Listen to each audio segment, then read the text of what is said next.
సరే ఇటు రేవంత్ రెడ్డి గారు అండ్ కేటీఆర్ గారు వాళ్ళిద్దరు ఒకరిపైన ఒకరు ఆరోపణలు చేసుకోవడం చూస్తున్నాం. సార్ మొన్న ఢిల్లీ వెళ్ళి రేవంత్ రెడ్డి గారు అన్నారు, కేసీఆర్ గారు గవర్నర్ అవుతారు, కేటీఆర్ గారు కేంద్ర మంత్రి అవుతారు, హరీష్ రావు గారేమో ప్రతిపక్షంలో కూర్చుంటారని. ఇటేమో కేటీఆర్ గారు రేవంత్ రెడ్డి గారు మోదీ గారితో నేను కాషాయ జెండా కప్పుకొని ఏబీవీపీలో చేరాను, కాషాయ జెండా కప్పుకొని చనిపోతానని చెవిలో చెప్పారని చెప్పేసి ఈయన కేటీఆర్ గారు ఈయన చెప్పడం చూస్తున్నాం. అంటే ఆయన ఉద్దేశం ఆయన బీజేపీలో చేరతారని, ఆయన ఉద్దేశం ఈయన బీజేపీలో విలీనం చేస్తారని.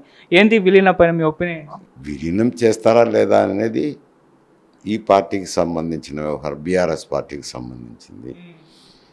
చేర్చుకోవాలా వద్దా అనేది అవతల పార్టీకి సంబంధించిన వ్యవహారం. ఎందుకు అని అంటే ఆయన రేవంత్ రెడ్డి కామెంట్ చేసింది ఊహాగానం మాత్రమే. అది కరెక్ట్గా బీజేపీ నుంచి వచ్చిన ప్రతిపాదనలు కాదు. వీరు అభ్యర్థి కవితను అరెస్ట్ చేసినారు, బెయిల్ కోసం ప్రయత్నాలు చేసుకుంటున్నారు. కవిత విడుదల కోసం ఇటువంటి చర్చలు నడిచినాయని ఊహాగానం మాత్రం చెప్పినారు. ఏమంటే ఒకరు గవర్నరు, ఒకరు ప్రతిపక్ష నాయకుడు, ఒకరికి మంత్రి పదవి అని రకరకాలుగా ఏదో ఆయన ఊహాగానం చేసి పత్రికలకు చెప్పినారు. అవి హెడ్లైన్స్లో ఆ వార్తలు వచ్చినాయి. వాటి మీదట బీఆర్ఎస్ పార్టీ తరఫున కేటీఆర్ కూడా కాంగ్రెస్ పార్టీ రేవంత్ రెడ్డి గారే కాంగ్రెస్ పార్టీ బీజేపీలో చేరే పరిస్థితి రాదు. ఎందుకంటే నేషనల్ పార్టీ అది, రేవంత్ రెడ్డి గారు నిర్ణయం తీసుకునేదానికి లేదు. కేటీఆర్ ఎన్ని ఊహాగానాలు చేసినా నమ్మరు. అందువల్ల రేవంత్ రెడ్డి చేరతాడు అని చెప్పి రేవంత్ రెడ్డి మీద ఇండివిజువల్గా ఆరోపణలు చేశారు. ప్రత్యారోపణలేండి. రేవంత్ రెడ్డి బీజేపీలో చేరతాడు. ఇంతకుముందు ఏవీపీ నుంచి వచ్చిన మాట వాస్తవమే, అందరికీ తెలిసిందే. ఏవీపీ నుంచి వచ్చింది కూడా. తర్వాత ఇప్పుడు కాంగ్రెస్ పార్టీ తెలుగుదేశంలో ఉన్నాడు, కాంగ్రెస్ పార్టీలో వచ్చినాడు. కాంగ్రెస్ పార్టీ మొన్న అధికారంలోకి వచ్చింది.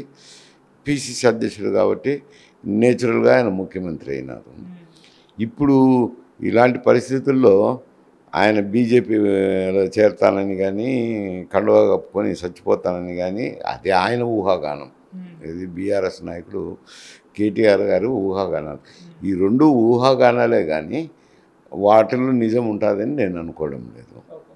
సార్ అంటే ఈ విలీనాల పైన అంటే ఒక రాష్ట్రం కాదు, రెండు రాష్ట్రాలు చూసుకుంటే విస్తృత స్థాయిలో ప్రచారం జరుగుతుంది. ఈవెన్ సీఎం స్థాయి వ్యక్తులే దానిపైన మాట్లాడుతున్నారు. అక్కడ ఏపీలో చూసుకుంటే వైసీపీ కాంగ్రెస్ పార్టీలో విలీనం అయిపోతుంది, చర్చలు కూడా జరిగిపోయాయని అన్నారు.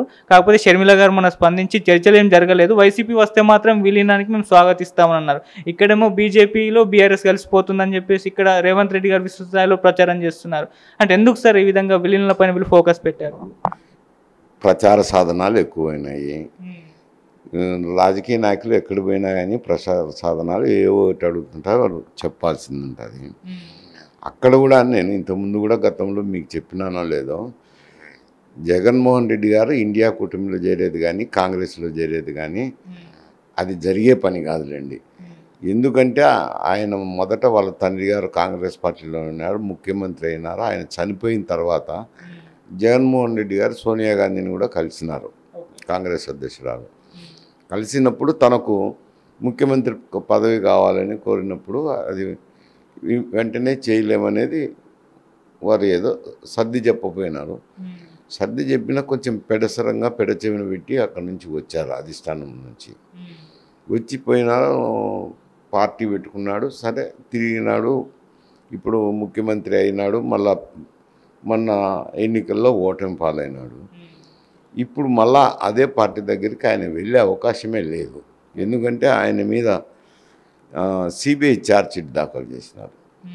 ఇంకా బీజేపీ కూడా కన్నెర చేసే ప్రమాదం ఉంది. అంటే ఎన్డీఏ ప్రభుత్వం కూడా కన్నెర చేసే ప్రమాదం ఉంది. కాబట్టి అది వెంచర్ చేస్తారని ఎవరు అనుకోవడంలే. రాజకీయ పరిజ్ఞానం ఉన్నోళ్ళు ఎవరు కూడా ఆయన కాంగ్రెస్లో చేరతారో ఇండియా కూటమిలో చేరతారని ఎవరు అనుకోరు.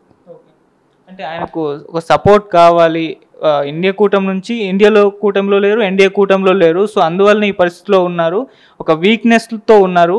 ఏదో ఒక కూటమిలో చేరితే ఆయనకు ఒక స్ట్రెంగ్త్ ఉంటుంది, వెనుక నుంచి సపోర్ట్ ఉంటుంది అన్న ఒక నెరేషన్ కూడా బయటకు రావడం చూస్తుంది. ఇండియా కూటమిలో చేరాలని చెప్పినాను, అంతేగాని కూటమిలో చేరనేది రాజకీయ పార్టీల దృక్పథము. ఏదో కూటమిలోనో ఇతర పార్టీలతో పొత్తు పెట్టుకోవడం అనేది అది సహజంగా జరిగే చర్య, అసహజం అని చెప్పను.